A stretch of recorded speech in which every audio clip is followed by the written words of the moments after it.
தமிழ் தாய் வாழ்த்து பாடிட்டாங்க. அந்த விதத்தில் திமுகவுக்கு அப்படிங்கிறப்ப அவங்க தரப்பு அதை எப்படி அக்செப்ட் பண்ணிப்பாங்க? தவறான தகவல். அறுவை சிகிச்சையில் குணம் இது ஆயுட்கால நிவாரணம். டாக்டர் ஸ்ரீவர்மாஸ் தமிழ் தாய் வாழ்த்து பாடிட்டாங்க. அந்த விதத்தில் திமுகவுக்கு மத்திய அரசுக்காக வந்தே மாதரத்தை முதல்ல பாடல இருக்குங்கிறத ஏற்கனவே நம்ம டிஸ்கஸ் பண்ணியிருக்கோம். அப்படிங்கிறப்ப அவங்க தரப்பு அதை எப்படி அக்செப்ட் பண்ணிப்பாங்க? தவறான தகவல்.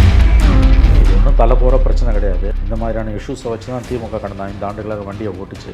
இப்போ அந்த ஆயுதங்கள் எல்லாம் ஒவ்வொன்றாக பிடுங்கப்படுகின்றன. திமுக கையில் வைத்திருந்த அஸ்திரங்கள் ஒவ்வொன்றாக உருவப்படுகின்றன. எழுதி கொடுத்த எல்லாத்தையும் அப்படியே படிச்சிருக்காரு. எதையும் ஸ்கிப் பண்ணல. அதுக்கு மேலேயும் போல கீழையும் போல. ஒன்றிய அரசு பாரபட்சமாக நடந்து கொள்கிறதுங்கிறது முதற்கொண்டு படிச்சிட்டாரு. ஸ்டாலினால சாதிக்க முடியாததை விஜய் சாதிச்சிருக்காரு. இது திமுகவுக்கு இன்னமும் எரிச்சலை தான் கொடுக்கும். மூத்தா கவர்னர் படிச்சுட்டு போறாருன்னா மோடி அரசாங்கத்தோட அறிவுறுத்தல், அமித்ஷா அறிவுறுத்தல் இல்லாமல் படிச்சுட்டு போக மாட்டார். மத்திய அரசோட இணைந்து பயணித்தா மட்டும்தான் தமிழகத்துக்கு தேவையான அனைத்து விஷயங்களும் கிடைக்குங்கிறதுல இவங்க ரொம்ப கிளியரா இருக்கிறாங்க. அப்படி எடுத்துக்கலாமா? நிறைய பதாதைகளோட வந்தாங்க, கருப்பு பேட்ஜ் அணிஞ்சிட்டு வந்தாங்கிறத பார்க்க முடியுது. இப்பயாவது வாயை தரங்க செய்யும், திரையில தான் நாயகன், தரையில வந்துட்டு வில்லன் அப்படின்ற பதாதைகளோட உள்ள வந்தாங்கிறத பார்க்க முடிஞ்சிச்சு. வெற்றி பெற்ற விஜயை பார்த்து திமுகவின் பொறாமை நாளுக்கு நாள் அதிகரிக்கிறதே ஒழிய குறையவில்லை. பிரச்சனையே அதுதான்.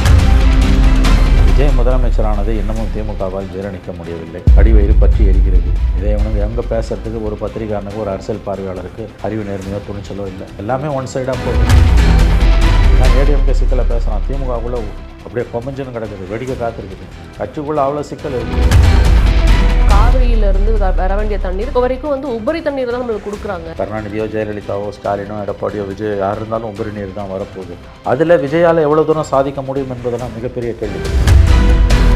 எடப்பாடி பழனிசாமி அவர்கள் என்ன சொல்றாரு அப்படின்னா, எந்த திட்டமும் அறிவிக்கல, எதுவுமே சொல்ல, அவங்க கொடுத்த வாக்குறுதிகளை சம்பந்தமா எதுவுமே பேசவே இல்லை, ஆளுநர்கள் எதுவுமே இல்லை. 4 ஆண்டு முதலமைச்சராக இருந்தவருக்கு இது கூட ஏன் தெரியவில்லை என்று தெரியவில்லை.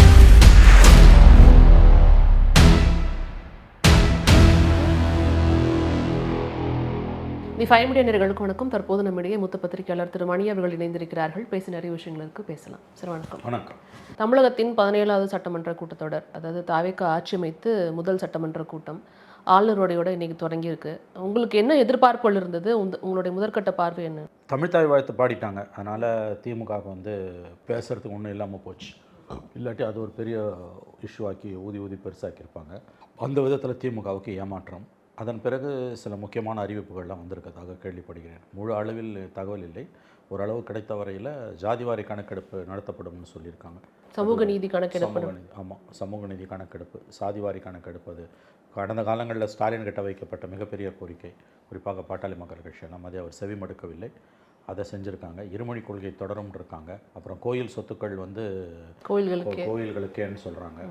மத்திய அரசுடைய நிதி உதவி பெரிய அளவில் தேவைப்படுகிறதுன்னு சொல்கிறாங்க. இருமொழி கொள்கை தொடரும்னு சொல்கிறாங்க. ஆகவே திராவிட முன்னேற்ற கழகம் பெரிய அளவில் இந்த ஆளுநர் உரை குறித்து என்ன சொல்ல போகிறது என்பதை பொறுத்திருந்தான் பார்க்க வேண்டும்.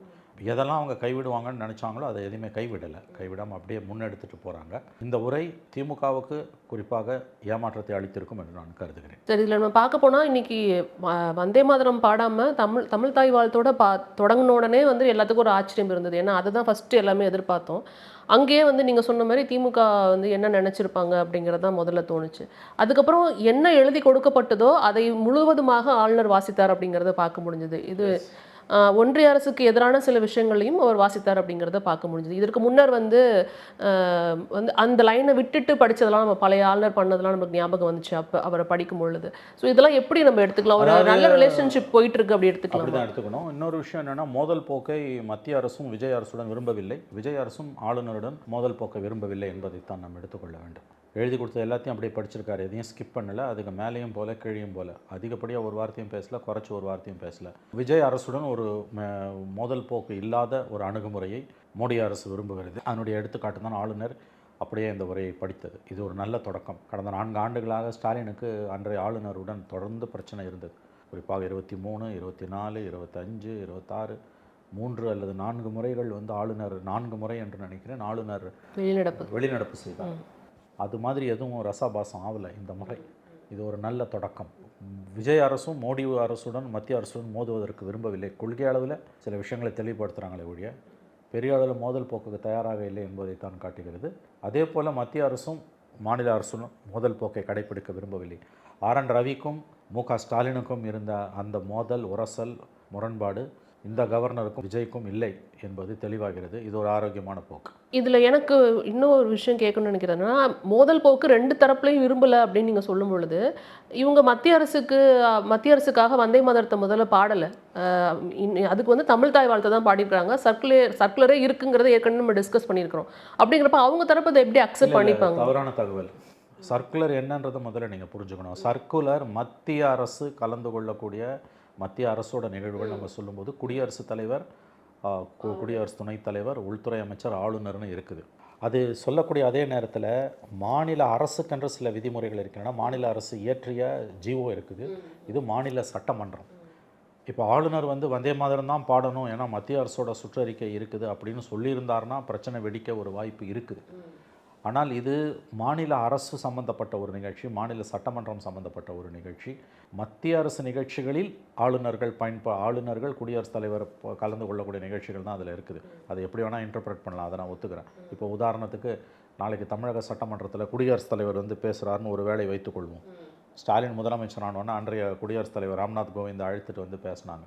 அந்த மாதிரி வந்து ஒரு நிகழ்ச்சி இப்போ வருதுன்னா அப்போ வந்தே மாதரத்தை பாடுவீங்களா, தமிழ் தாய் வாழ்த்தை பாடுவீங்களா? அப்போ மத்திய அரசோட சுற்றறிக்கை படி வந்து நீங்கள் வந்து வந்தே மாதரத்தை தான் பாடணும். அப்போ வந்தே மாதரத்தை பாடுறாங்கன்னா ஒருவேளை திமுக ஆட்சியில் இருந்ததுன்னா அதை சந்தோஷமாக ஏற்றுப்பாங்க. எதிர்க்கட்சி இருந்ததுன்னா அவங்க ஏற்றுக்க மாட்டாங்க. ராஜ்நாத் சிங் அழைச்சிட்டு வந்து கருணாநிதி நாணயத்தை வெளியிடும்போது அவங்களுக்கு எந்த சிக்கலும் இல்லை. அஃப்கோர்ஸ் அப்போ வந்தே மாதரம் பாடலை, தமிழ் தாய் வாழ்த்து தான் பாடினாங்க. இது மாநில சட்டமன்றம் ப்ளஸ் மாநில அரசு கலந்து கொள்ளக்கூடிய நிகழ்ச்சிகளில் அந்த தமிழ்தாய் வாழ்த்து பாடும்போது சங்கராச்சாரியார் எந்திரிச்சு நிற்காமல் இருந்தார் ஸ்டாலின் ஆட்சியில். அதன் பிறகு இயற்றப்பட்ட ஜிஓ அப்படி யாராவது எழுந்து நிற்காமல் இருந்து அவமரியாதை பண்ணால் அவங்க மேலே சட்டப்படி நடவடிக்கை எடுக்கலான்னு அதில் வழிவகை செய்யப்பட்டிருக்கு. அஃப்கோர்ஸ் கவர்னர் மேலே ஒன்றும் நீங்கள் ஆக்ஷன் எடுக்க முடியாது, அது வேறு விஷயம். இது ஒரு நல்ல தொடக்கம். வந்தே மாதரம் பாடம் அது ஏற்கனவே வந்து அவங்க வந்து ராஜ்பவனில் 2வது முறை பதவியேற்பு விழா முடிஞ்சப்பையும் சொன்னாங்க. பொறுத்திருந்து பாருங்கள் சட்டமன்றத்தில் என்ன நடக்குது. இது ஒன்றும் தலை போகிற பிரச்சனை கிடையாது. இந்த மாதிரியான இஷ்யூஸை வச்சு தான் திமுக கடந்த 5 ஆண்டுகளாக வண்டியை ஓட்டுச்சு. இப்போ அந்த ஆயுதங்கள் எல்லாம் ஒவ்வொன்றாக பிடுங்கப்படுகின்றன. திமுக கையில் வைத்திருந்த அஸ்திரங்கள் ஒவ்வொன்றாக உருவப்படுகின்றன. இப்போ பிரச்சனையை பற்றி, இஷ்யூஸை பற்றி தான் நம்ம பேச வேண்டியிருக்கோம். நிச்சயமாக. இப்போ கொள்கை எதிரி அப்படின்னு இவங்க வந்து சொன்ன பாஜகவோட, அதாவது பாஜக ஓட ஒரு கொள்கையும் மத்திய அரசோட ஒரு கொள்கையும் அப்படிங்கிற மாதிரி எடுத்துக்கலாமா? ஏன்னா மத்திய அரசோட இணைந்து பயணித்தால் மட்டும்தான் தமிழகத்துக்கு தேவையான அனைத்து விஷயங்களும் கிடைக்குங்கிறதுல இவங்க ரொம்ப கிளியராக இருக்கிறாங்க. அப்படி எடுத்துக்கலாமா இதை? அதுவும் ஒரு காரணம். 2வது வந்து கோர் இஷ்யூ எதையும் இது வரைக்கும் காம்ப்ரமைஸ் பண்ணதா தெரியல. காம்ப்ரமைஸ் பண்ணாங்கன்னா வேணால் நம்ம பேசலாம்.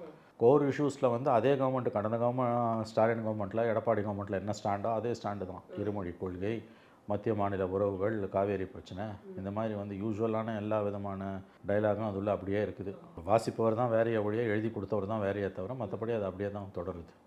அதனால் இது பெரிய அளவில் யார் கவர்மெண்ட் நடத்தினாலும் மத்திய அரசோட எசஞ்சு தான் போகணும். அது ஸ்டாலின் பீரியடில் அந்த கவர்னர் பண்ண ஆட்சாட்டியத்தால் பிரச்சனை வந்தது. இப்போ அப்படி இல்லை, இது மாறி இருக்குது.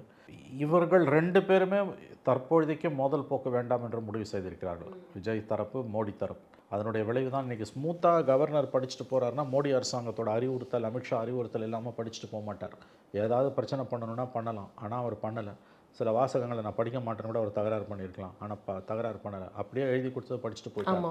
Back to normalcy. ஆமாம், ஒன்றிய அரசு பாரபட்சமாக நடந்து கொள்கிறதுங்கிறது முதற்கொண்டு படிச்சிருக்காரு. ஸ்டாலினால் சாதிக்க முடியாததை விஜய் சாதிச்சிருக்காரு. இது திமுகவுக்கு இன்னமும் எரிச்சலைத்தான் கொடுக்கும். இது அப்படியே இந்த பக்கம் பார்த்தோம்னா காலையில் எல்லாமே சட்டமன்றத்துக்கு வரும்போது முக்கியமாக எதிர்க்கட்சியிலேருந்து வந்த திமுக தரப்புலேருந்து வந்தவங்க எல்லாருமே நிறைய பதாதைகளோடு வந்தாங்க, கருப்பு பேட்ஜ் அணிஞ்சிட்டு வந்தாங்கங்கிறத பார்க்க முடியுது. இப்போயாவது வாயை தரங்க சிஎம், திரையில் தான் நாயகன், தரையில் வந்துட்டு வில்லன் அப்படின்ற பதாதைகளோடு உள்ளே வந்தாங்கங்கிறத பார்க்க முடிஞ்சிச்சு. நாளைக்கு தான் இது குறித்து விவாதம் நடக்க இருக்குது. அது எப்படி போகுங்கிறது நம்மளுக்கு தெரியல. பட் இன்றைக்கே அவங்களோட எதிர்ப்பை வந்துட்டு காமிக்க ஆரம்பிச்சிட்டாங்க அப்படிங்கிறத பார்க்க முடியுது. இல்லை, அது தோல்வி கொடுத்த வலி இன்னமும் ஆறலை, அந்த ரணம் இன்னமும் போல. வெற்றி பெற்ற விஜயை பார்த்து திமுகவின் பொறாமை நாளுக்கு நாள் அதிகரிக்கிறதே ஒழிய குறையவில்லை. பிரச்சனையே அதுதான். தோல்வியை ஏற்றுக்கிற பெருந்தன்மையும் இல்லை, தோல்விக்கான காரணங்களை ஆராயக்கூடிய பக்குவமும் இல்லை. ஏதோ ஆராய்ச்சி பண்ணோம், 3 டன்னு 30 டன்னில் வந்து போட்டியாக கொண்டு வந்து கருத்துக்களை வச்சாங்களே ஒழிய விஷயம் என்னன்றது எல்லாருக்கும் தெரியும். தோல்விக்கான காரணம் என்னன்றது எல்லாருக்குமே தெரியும். திருச்சியில் வந்து பேசும்போது விஜய் சொன்ன மாதிரி, ஸ்டாலின் சார் தோல்விக்கான காரணத்தை எங்கெங்கேயோ தேடி அலையிறீங்க, அது உங்கள் குடும்பத்துக்குள்ளேயே இருக்குன்னாரு. அக்ஷர சுத்தமாக அவர் பேசிட்டு போயிட்டார். இப்போ இன்றைக்கி இந்த பதாகைகளை ஏந்திக்கிட்டு வர்றது, இந்த திரையில் நாயகன், நீங்கள் வந்து ஏதோ டைலாகெல்லாம் பேசுகிறதுன்றது இன்னும் மக்கள் மத்தியில் திமுக மீதான வெறுப்பைத்தான் வளர்க்கும். பிரச்சனையோட மூலவேர் விஜய் முதலமைச்சரானது இன்னமும் திமுகவால் ஜீரணிக்க முடியவில்லை. அடிவயிறு பற்றி எரிக்கிறது. வெறும் அவங்க தலைவரே தோற்று போயிருக்காரு. இதெல்லாம் தான் உண்மை. இதை இவனுங்க எங்கே பேசுகிறதுக்கு ஒரு பத்திரிகாரனுக்கு ஒரு அரசியல் பார்வையாளருக்கு அறிவு நேர்மையோ துணிச்சலோ இல்லை. இப்போ தான் கவர்மெண்ட் வந்திருக்குது, ஒரு 100 நாளாவது டைம் கொடுங்க. இந்த கவர்மெண்ட்டில் தேனும் பாலும் ஓடுதுன்னு நான் சொல்லலை, பிரச்சனை இருக்குது, டைம் கொடுங்க, ஒரு 6 மாதமாவது கொடுங்க. இன்னும் புதுசாக வந்திருக்காங்க. நான் கேட்குறேன், ஸ்டாலின் வந்த முதல் 1 மாதம் இப்படி தான் நடந்துக்கிட்டிங்களா? அப்போ மட்டும் கொலை நடக்கல, பாலியல் வன்புணர்வு நடக்கலையா? இல்லை எடப்பாடி பீரியடில் இப்படி தான் நடந்துக்கிட்டிங்களா? முதல் 30 நாள் ஸ்டாலின் ஆட்சியோட லட்சணம் என்னவென்று யாராவது விவாதம் நடத்தியிருக்கானா? இன்றைக்கி தினம் உட்காந்து நடத்துகிறோம் 1 மாத கால விஜய் ஆட்சி நல்லது கெட்டதுன்னு. இல்லை, ஒரே நாள் போகுது, எல்லாமே ஒன் சைடாக போகுது. ஸ்டாட்டிஸ்டிக்ஸ் என்ன, ஒரே நாளில் 12 வன்புணர்வு நடக்குது, 14 வன்புணர்வு நடக்குதுன்னா பிரச்சனை தான். அது யாரும் நியாயப்படுத்தலை. கடந்த காலங்களில் எப்படி நடந்தது? ரிப்போர்ட்டட் கேசஸ் எவ்வளோ? ஒரே நேரத்தில் அப்பா புள்ள தங்கச்சி 3 பேரும் அறிக்கை கொடுக்குறாங்க. கடந்த காலத்தில் எப்போ கொடுத்துருக்காங்க? ஸ்டாலின் கலைஞர் உயிரோடு இருந்த வரைக்கும் கலைஞரும் ஸ்டாலினும் ஏதாவது ஒரு பிரச்சனையில் ஸ்டேட்மெண்ட் ஒன்றா கொடுத்துருக்காங்களா? கொடுத்ததே கிடையாது. தலை இறங்கும்போது வாழை ஆடக்கூடாது. ஒன்று கருணாநிதி கொடுப்பாரு, இல்லை ஸ்டாலின் கொடுப்பார். ஒரே நேரத்தில் கலைஞரும் ஸ்டாலினும் ஒன்றா கொடுத்ததே கிடையாது. கனிமொழி கொடுக்குறாங்க, உதயநிதி கொடுக்குறாரு, ஸ்டாலின் கொடுக்குறாரு. என்னது இது? கட்சிக்குள்ளே என்ன நடக்குது? பொதுச் செயலாளரால் கட்சிக்கு நடத்துகிற கூட்டத்தில் அறிவாலயத்துக்குள்ளே உள்ளே போக முடியாமல் திரும்ப போகிறாங்க. கட்சிக்குள்ளே அவ்வளோ சிக்கல் இருக்குது. எல்லாம் ஏடிஎம்கே சிக்கலை பேசலாம், திமுகவுக்குள்ளே அப்படியே கொமஞ்சுன்னு கிடக்குது, வெடிக்க காத்திருக்குது. இன்றைக்கி காலையிலேயே பதாகையோட முதல் கூட்டத்தொடரில் வருதுன்றதெல்லாம் கோபம், பொறாமை, அசூயை இதன் வெளிப்பாடு. ஏற்றுக்க முடியல. பிரச்சனையோ திமுகவோட பிரச்சனையே தோல்வியை ஜீரணிக்க முடியல. எடப்பாடி கிட்ட தோற்றுருந்தால் ஓகே, புதுசாக வந்தவங்க கிட்ட தோக்கும்போது தாங்க முடியல, ஏற்றுக்க முடியல. வைத்தறிச்சல் அப்படியே வாய் வரைக்கும் நிற்குது. இதுதான் உண்மை.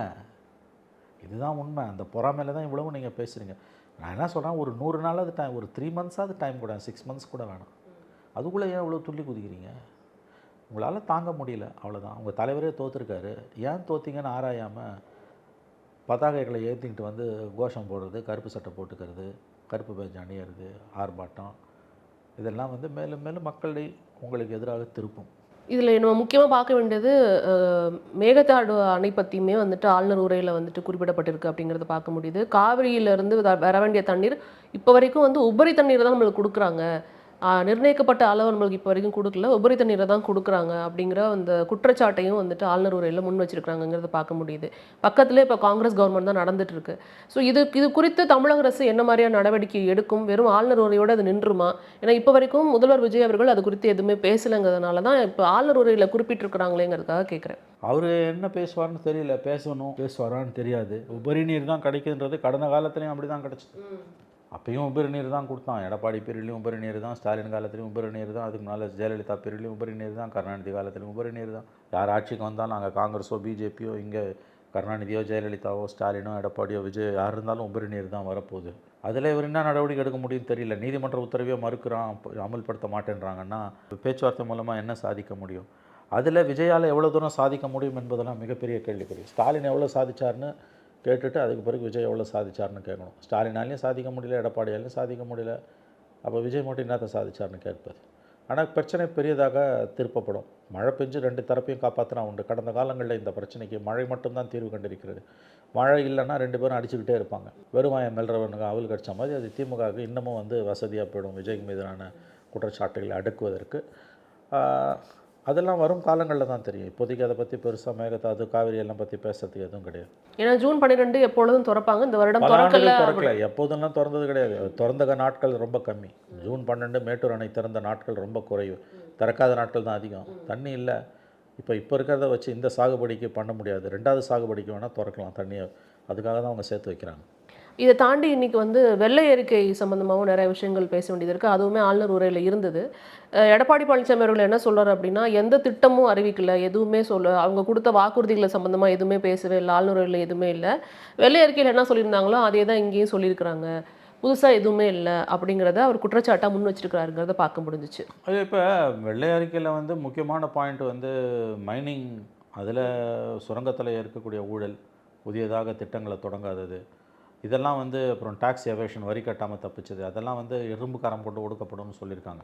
அது ஒரு முக்கியமான பாயிண்ட்.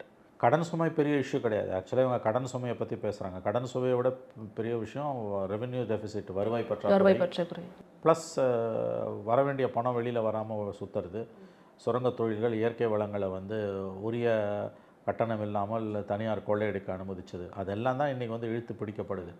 ஆளுநர் உரையில் மைனிங் பற்றி பேசுனதெல்லாம் ரொம்ப முக்கியமான ஒரு விஷயம். புதிய திட்டங்கள் இல்லை கவர்னர் உரையில். சாதாரணமாக கவர்னர் உரையில் ஒன்றும் புதிய திட்டங்கள் இருக்காது, அது பட்ஜெட்டில் தான் இருக்கும். 4 ஆண்டு முதலமைச்சராக இருந்தவருக்கு இது கூட ஏன் தெரியவில்லை என்று தெரியவில்லை. நியூ ஸ்கீம்ஸ் ஜென்ரலி பட்ஜெட்டில் வராது, கவர்னர் அட்ரஸில் வராது, பட்ஜெட்டில் தான் வரும். பட்ஜெட் வரைக்கும் நீங்கள் பொறுத்திருக்கணும். பெரிய அளவில் இந்த கவர்னர் உரையில் இவங்களால் குறை காண முடியல, அதனால தான் தேவையில்லாத பேச்சுக்களை அவர் பேசுகிறார். ஏன்னா இப்போ இந்த மைனிங்லாம் மைன்ஸ் எல்லாம் மூடி இருக்கிறதுனால இங்கே கட்டுமான பொருட்கள் விலை அதிகரிச்சிருச்சு, அது குறித்து நீங்கள் எதுவுமே பேசல. இந்த போன்ற குற்றச்சாட்டுகளை வந்து பட்ஜெட் உரையில் பேசுவாங்க, எல்லாத்தையும் கவர்னர் டச் பண்ணணும்னு அவசியம் கிடையாது. என்ன தான் நீ பேசினாலும் எதை பேசலான்னு எதிர்கட்சிகள் கேட்க தான் போவாங்க, எல்லாரையும் திருப்திப்படுத்த முடியாது. என்னென்ன புதிய திட்டங்கள் என்பது பட்ஜெட்டில் தான் வரும், கவர்னர் அட்ரஸில் வராது. எவ்வளோ தான் திட்டங்கள் அறிவித்தாலும் எவ்வளோ தான் பேசினாலும் எல்லா இஷ்யூஸையும் பேச முடியாது. எது பேசினாலும் பேசாதது தான் எதிர்கட்சிகள் கையில் எடுத்து புலம்புவாங்க.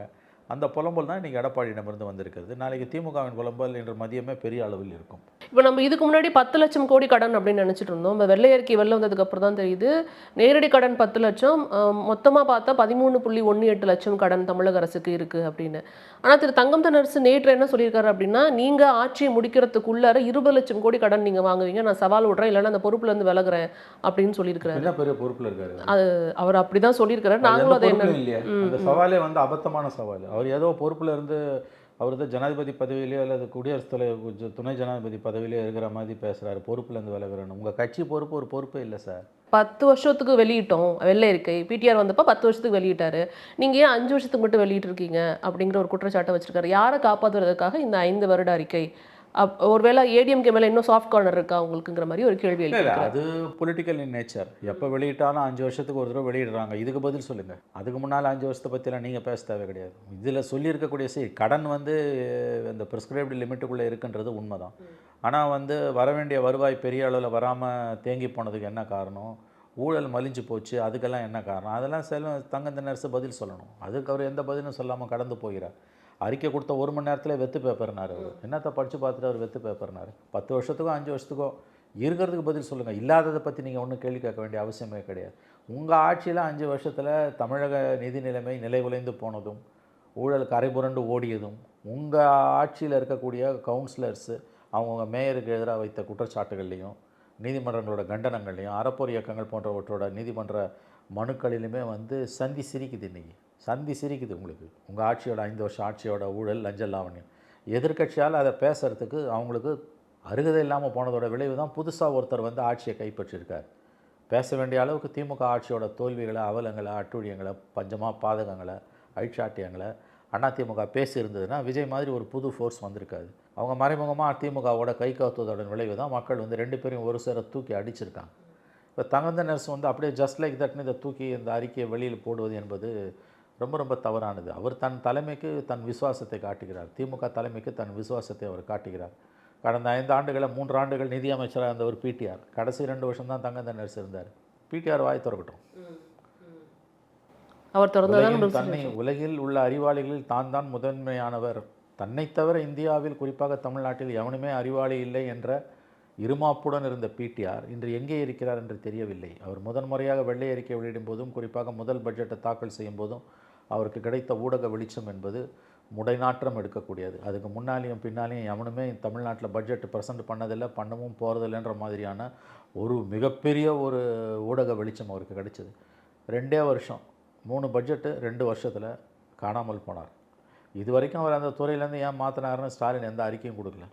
இன்னைக்கு ஊர்பட்ட கேள்வியை விஜய்கிட்ட கேட்குறவங்க, உங்களால் தூக்கி தலையில் சுமக்கப்பட்ட அந்த மனிதர் ஏன் ஓரம் கட்டப்பட்டார்? கடைசியில் அவர் தோத்தே போனார். இப்போ தங்கம் தென்னரசு அதுக்கு பிறகு தான் வந்தார். இன்றைக்கு தன்னுடைய எஜமானரை காப்பாற்ற வேண்டிய நிர்பந்தம் அவருக்கு இருக்கிறது அவர் பேசுகிறார். கடன் ஒரு ஆஸ்பெக்ட் தான், கடனை தாண்டி பல்வேறு நிர்வாக குளறுபடிகளை பற்றி அந்த வெள்ளை அறிக்கை பேசுது.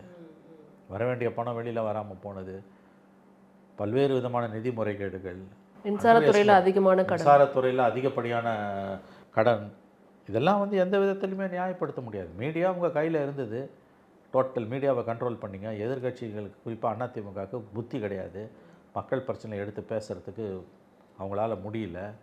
அதன் விளைவு வந்து உங்கள் வண்டி ஓடிச்சு, நெரேட்டிவை கண்ட்ரோல் பண்ணிங்க. இன்றைக்கி புதுசாக ஒரு பிளேயர் வந்திருக்காரு, அவர் உங்கள் முகமுடிய கிழிக்க ஆரம்பிச்சிருக்காரு. அவர் கவர்மெண்ட் எந்த லட்சணத்தில் போவோம், 5 வருஷத்தில் வரைக்கும் அது இருக்குமா, கவுந்துக்குமா, அதெல்லாம் வேறு விஷயம். இன்றைக்கி இந்த கதைக்கு பதில் சொல்லுங்கள். நாளைக்கு அவங்க ஆட்சி முடிவில் 20 லட்சம் கோடின்றது சாபம் விடுறது. இந்த கிராமப்புறங்களில் வந்து வயதான பெண்மணிகள் சாபம் விடுவாங்கல்ல, அந்த மாதிரி சாபம் விடுறது, நீ நாசமாக போவேன். எழுப்பின கேள்விக்கு பதில் சொல்லுங்கள் சார். டெஃபிசிட் வந்து கடன் வந்து ஒரு பார்ட்டு தான். கடனை தாண்டி அதில் பல விஷயங்கள் இருக்குது. உதாரணத்துக்கு வந்து சொத்து வரி போன்றவற்றை வந்து வசூலிக்காமல் 78,000 கோடிக்கு மேலே போயிருக்கு. ஏன் வசூலிக்கலை? யார் யாருக்கு பாக்கெட்டுக்கு போச்சு? அதில் நம்ம ரொம்ப டீட்டெயிலாக பார்த்தோம் அப்படின்னா அவர் பேசுறதுலேருந்து நீங்கள் வந்து செலவு பண்ணியிருக்கீங்க, மக்கள் நல திட்டங்களுக்காக செலவு பண்ணியிருக்கீங்க, கடன் வாங்கி செலவு பண்ணியிருக்கீங்க, ஆனால் வருவாய் பெருக்கிறதுக்கான எந்த விஷயத்தையும் அவங்க பண்ணவே இல்லை அப்படிங்கிறது தான் ஒரு பெரிய குற்றச்சாட்டாக இருக்கு. அதுக்கு என்ன பதில் சொல்கிறார் தங்கம் தென்னரசு? வருவாயை பெருக்கிறதுக்கு நீ ஏன் எடுக்கல? சரி, கடனை பொறுத்த வரைக்கும் தங்கம் தென்னரசு சொல்கிறது ஓகே, கடன் வாங்காமல் எந்த அரசும் நிர்வாகத்தை நடத்த முடியாது. இன்னும் சொல்லப்போனால் வெள்ளை அறிக்கை வெளியிடும்போது அதிகாரியே சொல்கிறாங்க, மத்திய அரசு நிர்ணயித்த மத்திய நிதிக்குழு நிர்ணயித்த அந்த 3% தான் அந்த கடன் தொகை என்பது இருக்குது. அதனால் அது ஒரு பிரச்சனை இல்லை. அதை தாண்டி இருக்கக்கூடிய மற்ற பிரச்சனைகள் இருக்கு. நம்ம இப்போ இருக்கக்கூடிய மாநிலங்கள் வந்து அதிக நம்மள மாதிரி கடன் வாங்கலை, ஆனால் மக்கள் நல திட்டங்களுக்கும் செலவு பண்ணுறாங்க, கடனும் கம்மியாக இருக்குங்கிற பட்சத்தில் அந்த கம்பாரிசன் அங்கே வைக்கிறது நியாயம் தானே? இப்போ அது யூஸ்வலாக வைக்கக்கூடியது. ஆனால் என்ன ஒன்று, குஜராத்னு இவங்க வச்சோன்னா கோவம் வருது. நீங்கள் ஏதாவது ஒரு விஷயத்தில் குஜராத்தை உதாரணம் காமிச்சுன்னா உங்கள் நியாயங்கள்லாம் அடிபட்டு போகும். குஜராத், மகாராஷ்டிரா, கர்நாடகான்றாங்க. சரி, உனக்கு பிடிக்கல குஜராத்தையும் மகாராஷ்டிராவையும் விட்டுரு. கர்நாடகாவில் காங்கிரஸ் கவர்மெண்ட்டு தானே. பிரச்சனை வந்து கம்பேரிசன் தான் சொன்னீங்கன்னா குஜராத்தை விட்டுரு, மகாராஷ்டிரா விட்டுரு, இதை எடுத்துக்கோ, கர்நாடகாவை எடுத்துக்கோ. இன்றைக்கி கடன் ஒரு பெரிய பிரச்சனை கிடையாது. உலகத்திலே அதிக கடன் வாங்கின நாடு அமெரிக்கா தான். கடன் வந்து ஒரு விதத்தில் ஒரு ஆங்கிளில் வளர்ச்சியின் அறிகுறி. அது எவ்வளோ கடன் வாங்குகிறோம், எல்லா பிஸ்னஸும் கடனில் தான் ஓடுது. ஆனால் கீழே இருக்கக்கூடிய வரி வசூலிப்பில் அரசின் வருவாயை பெருக்குவதில் நடந்த ஊழல், மிகப்பெரிய அளவில் நடந்த ஊழல், அதை வந்து இந்த வெள்ளை அறிக்கை ஓரளவுக்கு சுட்டி காட்டுகிறது. அதை தங்கம் தென்னரசு கடந்து போகிறார். நிச்சயமாக சார். ஸோ அடுத்த கட்டம் எப்படி நடக்கிறதுன்னு பார்க்கலாம். நேரத்திற்கு நன்றி சார். தேங்க்யூ.